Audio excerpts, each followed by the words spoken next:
Hey there, welcome to day 29 of the 30-Day Authenticity Challenge.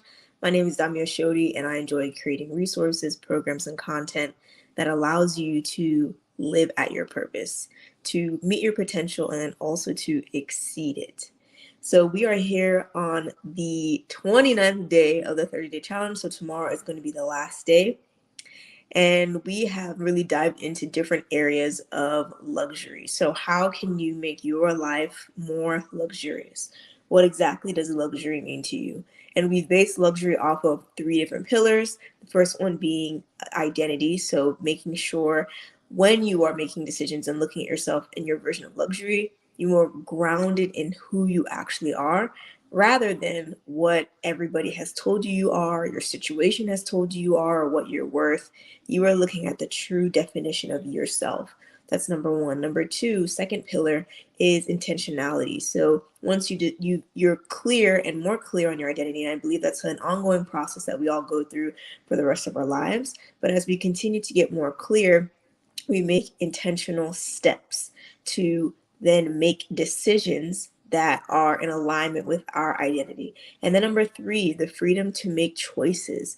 So in your clarity of who you are, in your intentionality practices, you are empowered to make choices that align with your identity. Therefore, you can live the life of luxury that you are specifically looking to live. And it doesn't have to look anybody else. It doesn't matter where you've been. It doesn't matter what career you have, where you live. You can live in luxury for yourself.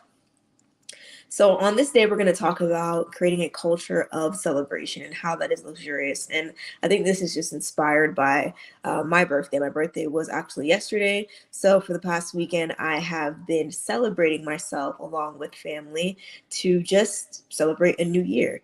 And why? Because that's just something that I enjoy. I've always been somebody who's taken their birthday seriously and is always doing something. Like I never just let a birthday go by and just be like, whatever, it's my birthday. For me personally, I enjoy celebrating my birthday, whether that's traveling, whether that's going to a restaurant, or getting a massage. That's something that I love to do almost every year. And just doing something that lets me know that I'm celebrating myself. So, we're going to just discuss three simple ways that you can create a better culture of celebration in your life. So, the first one is, and it goes back to the birthday thing, being intentional about doing something for your birthday. It doesn't mean you have to go all out. And maybe for you, it does mean you have to go all out. That's the beauty of all of this and this view of luxury. It all depends on you. But the thing is, be one of those people who, when your birthday comes around, that you can get excited that you are turning another year and that you can celebrate it in some way. That could mean literally staying in a hotel room by yourself, resting if that's your thing, journaling for the day, getting your favorite cup of coffee, your favorite meal, cooking, traveling, whatever it is, just get in the habit of being intentional about celebrating yourself, especially when you've reached a milestone, which is another year. So that's a very simple thing. And then also, on the flip side of that, allowing others to celebrate you for your birthday. There's some of us, and it just depends on the person, right? Some of us don't like surprises. So that's fair. If you're somebody who doesn't like surprises and that's not your thing, that's fine. But if people do want to honor you, even if it's your birthday or if it's just something in general, allow people to honor you, allow people to celebrate you. Don't block them from doing such things when they see the value in you, because sometimes we are not allowing ourselves to celebrate because we don't see the value in ourselves, or we feel like we're not worth celebrating. We may have a mindset that makes us feel like, what's the point? We're not worth it. But allow people to treat you well, allow people to celebrate you. So that's one way of creating a culture of celebration. The second way you can create a culture of celebration in your life is to write your wins. So I actually got this from a coach that I was working with, and she taught the group how to celebrate your wins, meaning anything in life that can be considered a win, no matter how big or small, we should be writing it down. I'll be honest, this is something that this practice I go in and out of. Sometimes I remember to do it, sometimes I don't. But in the moments that I do remember to do it and I do it for a while, I realize that my life really does improve because I start to see that everything in my life, for the most part, is a win. It can be as simple as, man, I had a great cup of coffee today, to, wow, I really killed that presentation at work, or, oh my goodness, I got a new job, or, I had a peaceful day today. I was actually able to get 8 hours of sleep, or I was able to sleep better. Anything and everything can be considered a win. So then it really does form your mindset of believing that I'm a winner. Because sometimes we're looking for the big things that let us know that we're winning. But in the small things in life that happen every day, it can be a win, and it can really help grow our gratitude for the things that we have going on. So that could be something that you can do. That doesn't require anybody else being with you to do it.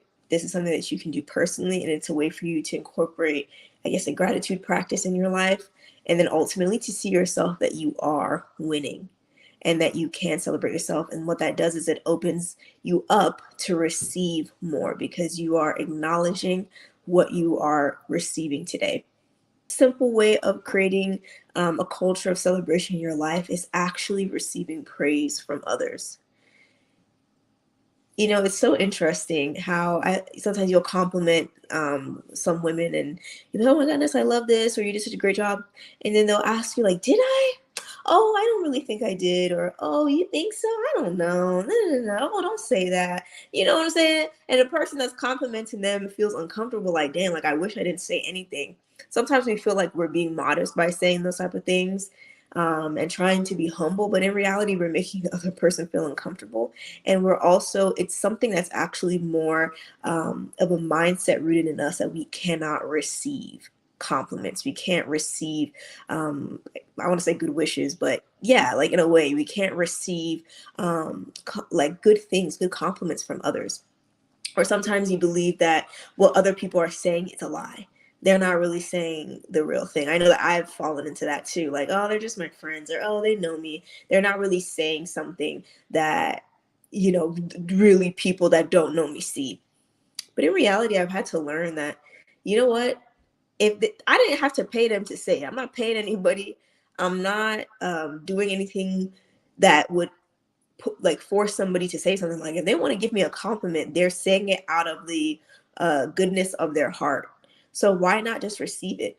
Sometimes people are even like, sometimes we're like, oh my goodness, I don't know what I'm supposed to do. I don't know my gifts and all these things, right? But in reality, people have been complimenting you, and I'm guilty of this, and I'm getting better at this, right? They've complimented you that, man, you're good at this, or you're this, and you should be doing this, or wow, like just affirming the gifts that are already in you. But sometimes you just find it so, like, it's just natural to you. You're like, whatever, like, anyways, like, moving on. But pay attention to those things. What are people constantly telling you that you're doing really well? That could also help you to see where your next step should be. But ultimately, the point is you need to be able to receive it. It's so simple. People say, oh my goodness, I love your dress. Oh my goodness, you did such a great job. Just say thank you. Practice saying thank you, and then nothing else. And don't feel pressure that, oh, I have to compliment them back, even though you have nothing to compliment them on. But you're just like, I have to return the compliment because they complimented me. It's like, not really. Like, just be able to receive something that's good, receive praise, receive compliments from people. And this encourages you to allow others to celebrate you, and for you to see that you are worthy of being celebrated. It's a very nice thing to be able to receive compliments from people and wholeheartedly receive it and just leave it at that. So I hope these three things kind of opened your eyes to how you can create a culture of celebration. And there's more things that could be talked about when you want to celebrate yourself and how to do it. But ultimately, I want to just provide things that are very practical that you can do starting today. You're struggling and feeling like nothing goes right in your life, and you're not worth great things and all these different things, right? Being able to celebrate yourself and not constantly rush to the next thing, or oh, I haven't done enough and I'm not worth celebrating until the big thing happens. I would encourage you to sit back and create a culture of celebration. Try maybe two or three of the things that I've said today, or one of the things that I've said today. Maybe your birthday's coming up and you haven't planned anything because maybe you feel like you're not worth the time to plan something for. But I would challenge you this time to do something differently. If you want to see different results in our lives, we have to try something new. So try to do the opposite of what you've been doing. Next time somebody compliments you tomorrow, just say thank you and leave it at that. Force yourself to say, oh, thank you. Oh, thank you so much. And leave it at that. So this is day 29 of the 30-day authenticity challenge. Tomorrow we are ending the challenge, which is absolutely mind-blowing. I'm thinking, what we'll discuss tomorrow. I kind of have an idea. Maybe I'll give you some of the lessons I've learned from doing this 30-day challenge, or maybe we can even discuss what your level or what your version of luxury is. So comment below, which one would you want me to talk about tomorrow for the last day in the challenge? Should I speak more on the lessons that I've learned, or should we discuss your version of luxury and just do something along those lines? So I hope that this has been very helpful for you thus far, and you've reconsidered maybe what your version of luxury is, and you can see how easy and attainable luxury is in your life. And not only that, you can continue to aspire to have certain things in your life. Things that I've spoken about here, anybody and everybody can have. It does not matter who you are, where you think you're coming from. There's not, oh, those people deserve that and I don't type of thing. No. Everybody deserves luxury and the real true version of luxury that you want for your life. So thank you again for tuning in to day 29, and I will speak to you till on the last day of the 30-day authenticity challenge. All right, bye.